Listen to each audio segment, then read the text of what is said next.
Hi, welcome to my channel Cloud with Girish. In my previous video, I covered various use cases for AWS Serverless Lambda functions, ranging from a simple Hello World example to more advanced scenario involving API Gateway, DynamoDB, and integration with Amazon Bedrock for generative AI applications. I also shared a video demonstrating how to create a Lambda layer using the AWS Management Console. If you are interested in these topics, please visit my channel or check the links provided in the description for detailed walkthrough. In this video, I will demonstrate how to use AWS Lambda layer and configure them for a Lambda function using AWS SAM. For this use case, I will start by creating the layer in the AWS Management Console. Then I will switch to AWS SAM to reference the layer in the Lambda function, build the function and validate it locally.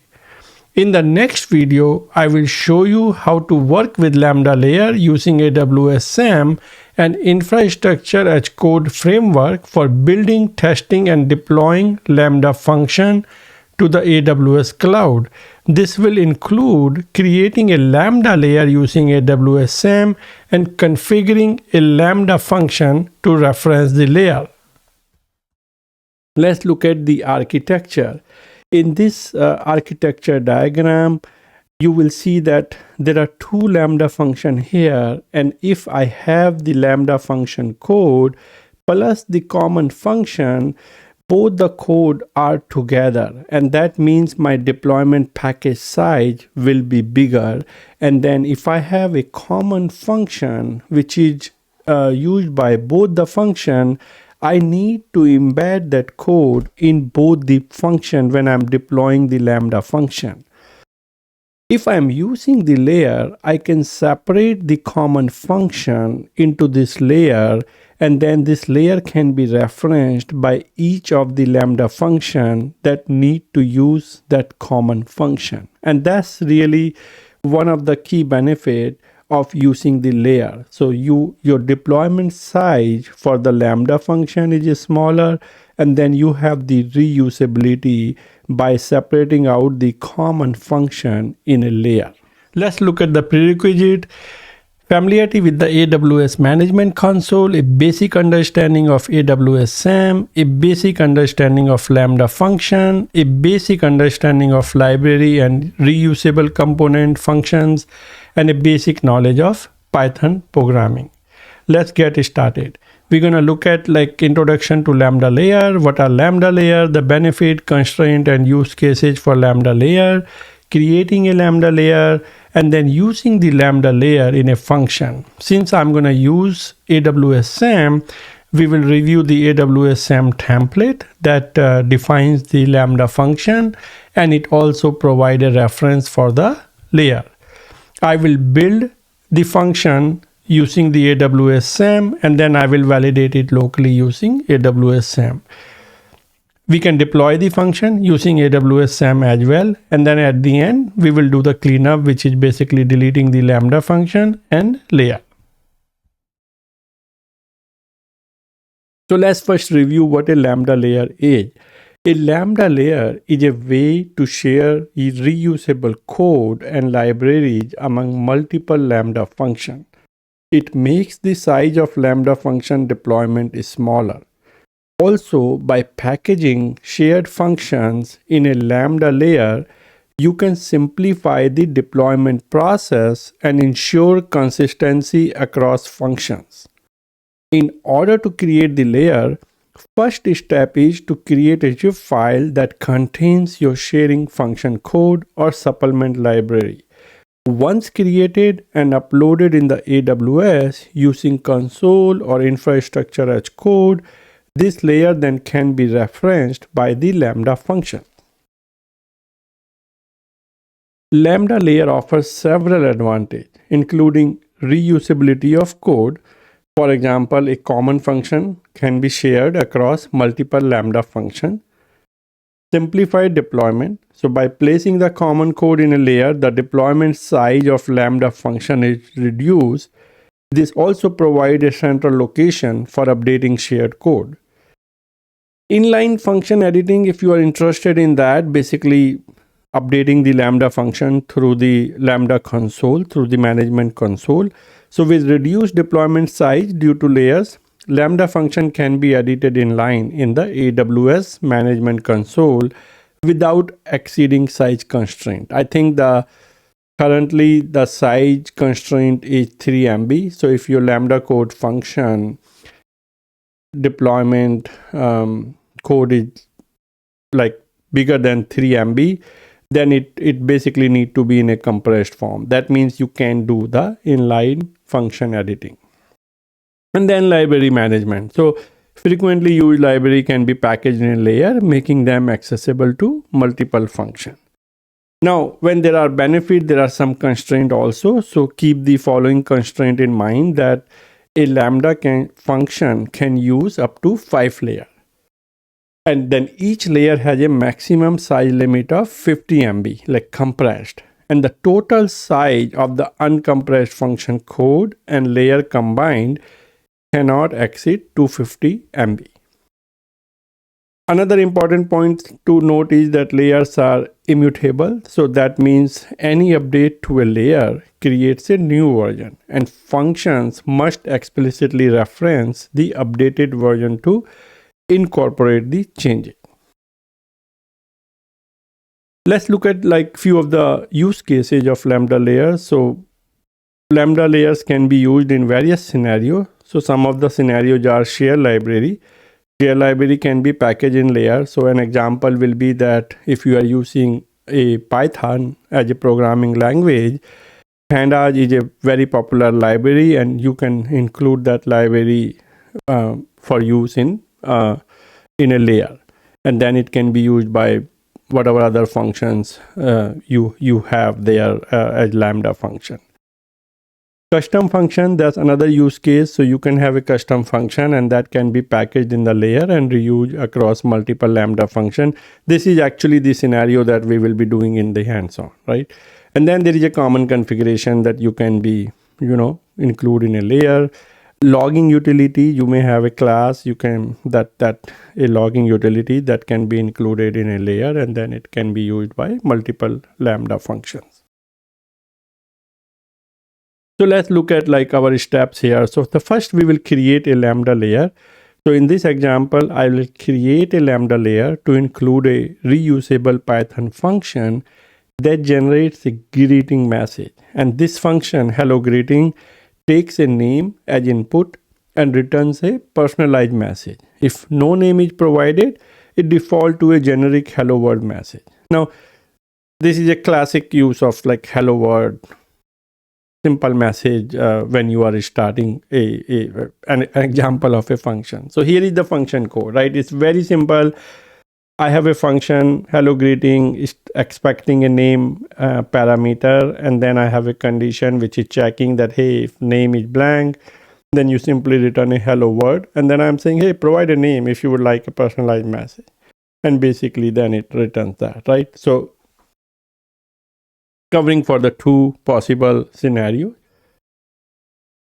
the function will be packaged into the Lambda layer. So the code that I was showing, we're going to package it in a Lambda layer. So to create this function as layer, because I'm using the Lambda console, I'm going to go to the AWS Management Console, navigate to the Lambda console, and from there, click on create layer. Once I click on create layer, I need to provide the name of the layer here. I can provide a description, which is optional. And then either I can upload a compressed file in a zip format, or I can reference it from the S3. So I'm going to upload it from the local, and I have created a zip file which I'm going to upload it. And that file has the function that I was showing on the earlier screen. And then I can select a runtime, which in my case, I'm going to select Python 3.13 as the runtime. And once I do that, then I can create the layer. And then once layer is there, I will see it under the layer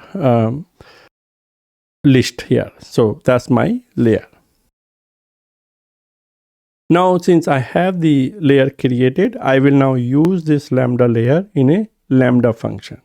So to use the layer, what we need to do is, we have a function, so we need to import the required module and layer functionality. So I have this is my function which is going to use the layer. I'm importing the JSON, so that's one step. And then I'm also importing the hello greeting function from the layer, right? So this is my layer, hello world layer that I have created, and I'm importing hello greeting function. And then in the handler, I am getting the I'm actually, let me see. Yeah, so I'm passing the name in this function, the hello greeting, and then based on the message that I'm getting is that I'm returning that message in the JSON format. So that's really like the three steps that I'm doing. Now that we have both the Lambda layer and the Lambda function code, let's attach the layer to the Lambda function. For this section, I will utilize AWS SAM to develop and validate the Lambda function locally. AWS SAM is particularly useful for testing and debugging serverless applications before deploying them to the cloud. I have posted several videos on AWS SAM and Lambda previously with detailed steps. If you are new to AWS SAM and Lambda, I will recommend watching those videos. Let's review the template YAML for the AWS SAM. This is our template YAML, very simple function. I have a global timeout section here. I have a resource section, and in the resource, I'm simply defining a very simple hello greeting function, which is using the Python runtime with a timeout value of 5, and there is a function name.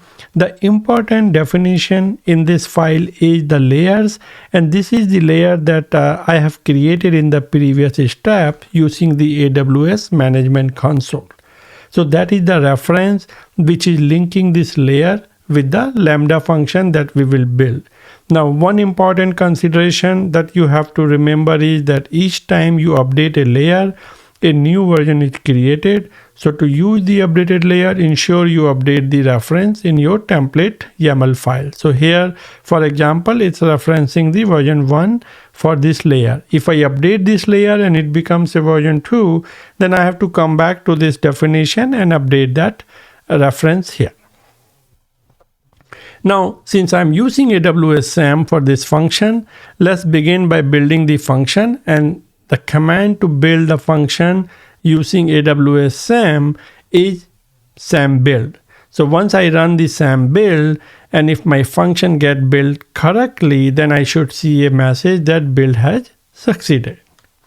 Once build is succeeded, I have two options. I can test it locally, or I can deploy it, or I can first test it and then deploy, right? So in this scenario, since my build is successful, I'm going to use the command SAM local invoke, giving the function name, which is hello greeting in this example. And when I invoke this, I will expect to see an output similar to where I'm getting a status code of 200 and the body is saying hello Girish, and it's returning hello Girish because my parameter is set to Girish in the function. So hope that makes sense. And now, since I have validated, the next logical step for me is that I can deploy this function to the AWS cloud, and the command is SAM deploy, and this is really the workflow. So this is a very concise workflow demonstrating that how to create, validate, and deploy the Lambda function using AWS SAM. And as you can see that by leveraging AWS SAM, you can streamline the development process and ensure your functions are tested before deployment. Once we're done with the exercise, we can delete the Lambda function and layer. And if you created any role, that can be deleted as well. And that is basically just the best practice, right? When you are in cloud, just be aware of what your resources are active and what you are not using. And then if you have resources lying dormant there and you don't need them, you don't have any critical data there, just get rid of them, right? In this workshop, I demonstrated like how to configure a Lambda layer and integrate it with a Lambda function.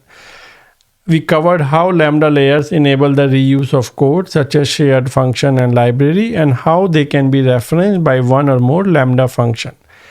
To create the Lambda layer, I use the AWS console, and then for referencing the layer in the Lambda function and building the function, I utilize AWS SAM.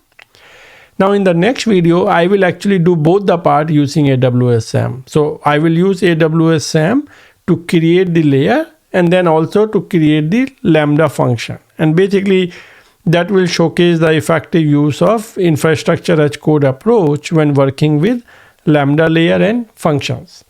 I hope you found this tutorial both helpful and informative. I'm constantly working on new content covering various AWS topics, so please take a moment to like this video and subscribe to the Cloud with Girish channel. Your support helps me continue creating valuable AWS tutorial and workshop. Stay tuned for more exciting content. Thank you.